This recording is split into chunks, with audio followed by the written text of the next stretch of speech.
The ancient world. In 213 BC, Roman warships attacking Syracuse started coming out of the water. An iron claw on the end of a swinging crane arm reached over the city wall, caught a galley by the prow, hauled it upward until the stern went under and the crew spilled into the sea, and let go. Some ships capsized on the spot. Others were lifted clear off the surface and dropped onto the rocks below the wall. Rome had sent 60 quinqueries, the heaviest warships in the Mediterranean. Syracuse had no fleet worth the name. It had a 70-year-old mathematician named Archimedes, and he had spent years turning the city wall into a machine. The claw ran on levers, counterweights, and teams of men hauling ropes inside the wall, so the defenders never even saw the ships they were killing. The historian Polybius records the Roman fleet refusing to approach the walls at all, and the commander Marcellus joking that Archimedes was using his ships as cups to ladle water from the sea. A siege that was supposed to take 2 weeks lasted 2 years, held up in part by a crane. When the city finally fell in 212 BC, Marcellus gave one order that mattered to him personally. The old man was to be spared. A soldier killed him anyway. The Chinese repeating crossbow looked like a toy next to that. A wooden box of bolts sat on top of the stock, and working a single lever dropped a fresh bolt into place, drew the string, and fired 10 shots in around 15 seconds while an ordinary archer managed 2.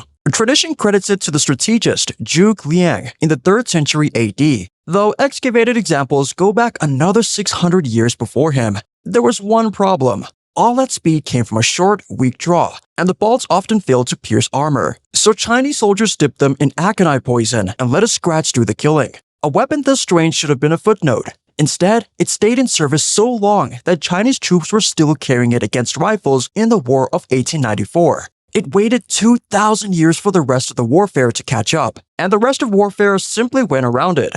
The Middle Ages and Renaissance.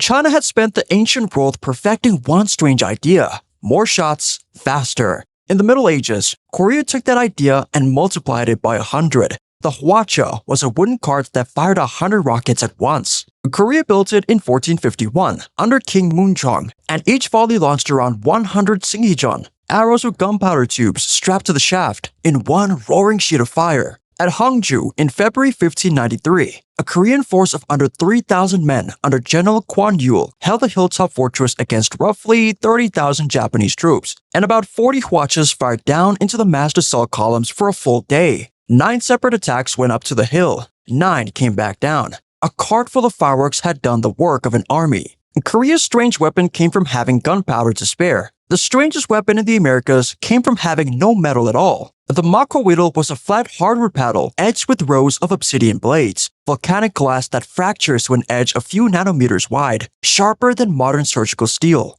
Bernal Diaz, a soldier who marched with Cortez through the conquest of Mexico from 1519, wrote that he watched Aztec warriors strike at the Spanish horses, and in one account, a single blow took a horse's head off outright. That is his testimony, not a laboratory result. But the man had no reason to flatter the weapon that was trying to kill him. Obsidian had one flaw: it shatters. Against Spanish plate and steel, the edges broke away blade by blade, and the empire that carried it fell within 2 years. The last known original survived in a Madrid armory until 1884, when it was destroyed in a fire. History's sharpest sword outlived 3 centuries of war and lost to a storage room. Europe's strangest weapon of the age never even made it to a battlefield because it never made it off the page. Around 1481, Leonardo da Vinci wrote a job application to Ludovico Sforza, the ruler of Milan, listing the war machines he could build. One of them was a gun with 33 barrels, arranged in 3 fan rows of 11 on a rotating frame. Fire one row, turn the frame.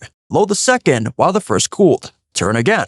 It was the firing cycle of a machine gun, drawn 400 years early, and like most of the list, it never left the page in his lifetime. At the bottom of the letter, almost as an afterthought, he mentioned that he could also paint a little. The Gunpowder Era. Leonardo's gun stayed on paper because no ruler would pay to build it. 2.5 centuries later, an inventor got as far as building his and hit the same wall. In 1718, a London lawyer named James Puckle patented a tripod-mounted gun with a revolving cylinder that could fire 63 shots in 7 minutes, a rate no musket line on Earth could touch. He demonstrated it in 1722, in the rain, and it worked. The strangest part sat in the patent itself. The gun came with 2 ammunition types: round bullets for use against Christians and square bullets for use against Turks. The square ones intended to cause crueler wounds, and in Puckle's words, convinced the Turks of the benefits of Christian civilization. Investors were asked to fund it. Almost none did. The military never ordered it, and one London newspaper wrote that the only people wounded by the buckle gun were the shareholders. The machine gun would have to wait another century and a half for someone the army would take seriously. The Industrial Age.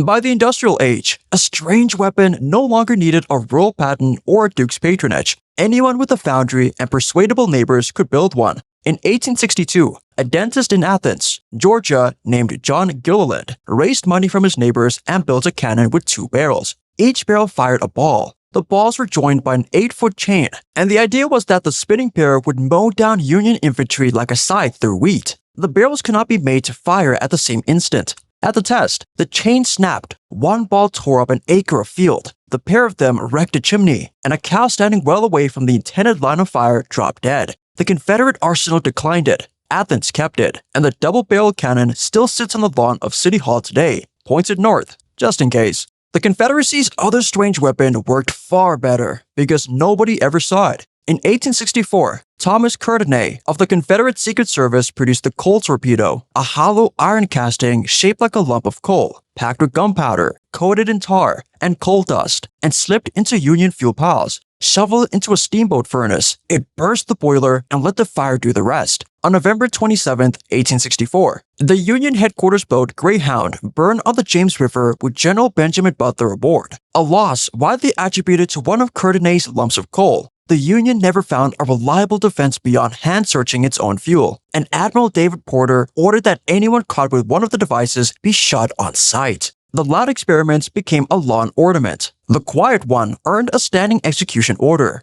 World War I.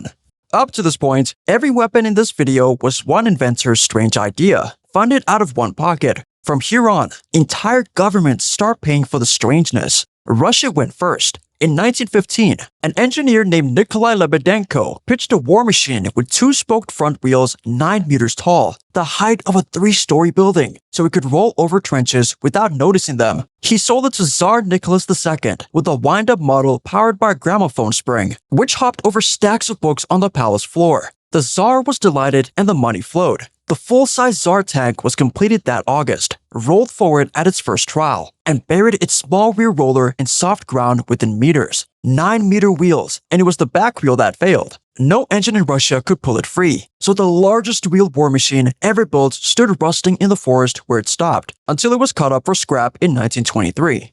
World War II. If the First World War funded one madman's machine at a time, the second funded entire departments of them. In January 1942, a Pennsylvania dentist named Lytle S. Adams sent the White House a plan to attack Japan with bats. Second dentist of the video, and by far the most dangerous one. The idea: attach a tiny incendiary with a timer to a Mexican free-tailed bat, pack 1,000 of them into a bomb casing, and release it over a Japanese city at dawn.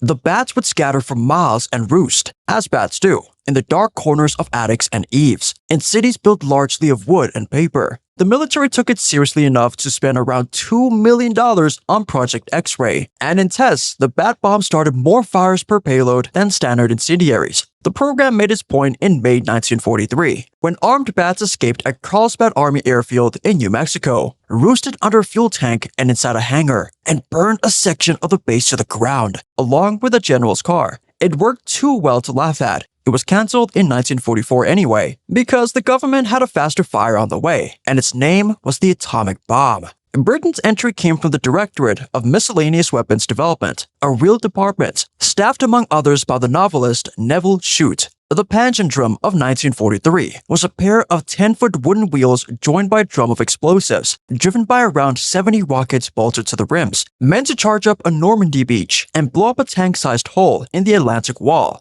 At the final trial at Westward Ho! In early 1944, rockets began tearing loose. The wheel swerved off its line, turned toward the assembled generals and admirals, scattered them into the dunes, and pursued a spectator's dog down the beach before rolling over and exploding. The dog outran it. The invasion of Normandy proceeded without it. Germany's answer to urban combat was to bend the gun. The Krumlov of 1944 was a curved barrel extension for the StG-44, Hugo Schmeisser's assault rifle with a periscope of mirrors on top so a soldier could aim and fire around a corner while his body stayed behind the wall. There were 30-degree versions for infantry and 90-degree versions for firing out of tanks. Physics collected its fee. Bullets forced around the bend often broke apart in the barrel, spraying fragments instead of a clean shot, and the 30-degree barrels wore out after roughly 300 rounds. It half worked, and half working around a corner still beat standing in the open in Stalingrad. The Cold War. After 1945, the strangeness stopped living in a weapon shape and moved into its yield. In 1957, Britain designed a nuclear landmine. Blue Peacock was a 10-kiloton bomb in a steel drum the size of a small boiler to be buried in the North German plain and detonated by a wire or timer after a Soviet advance rolled over it. Buried electronics freeze in a German winter, and among the proposed solutions in the official file was sealing live chickens inside with a week of feed so their body heat would keep the circuits warm. 2 prototypes were built before the project was cancelled in 1958, on the grounds that secretly burying nuclear weapons under an alley was politically awkward. The file was declassified on April 1, 2004, and the date caused a problem. Reporters called the National Archives to ask if the chicken-powered nuclear mine was a joke, and its head of education, Tom O'Leary, had to state on the record that it does seem like an April Fool, but it most certainly is not. America went the other way and shrank the bomb until 2 men could carry it. The Davy Crockett, deployed from 1961, was a recoilless rifle that fired the W-54, the smallest nuclear warhead the United States ever fielded, with a yield around 20 tons of TNT. Roughly 2,100 were built and handed to small units in Germany, aimed at Soviet tank columns. The arithmetic on the weapon was never comfortable. Its longest ranged version reached about 4 kilometers, and the warhead threw out a zone of lethal radiation hundreds of meters wide enough that a short shot, a stiff wind, or bad ground put the crew inside their own weapon's kill radius. On July 17, 1962, a live Davy Crockett was fired at the Nevada test site while Robert Kennedy and General Maxwell Taylor watched, the last atmospheric nuclear test America ever conducted. After that, the strangest weapon of the Cold War sat in bunkers for a decade, waiting for an order that never came. Every era before this one built weird weapons and found out what they did. This was the first era that built one and decided it could never afford to know.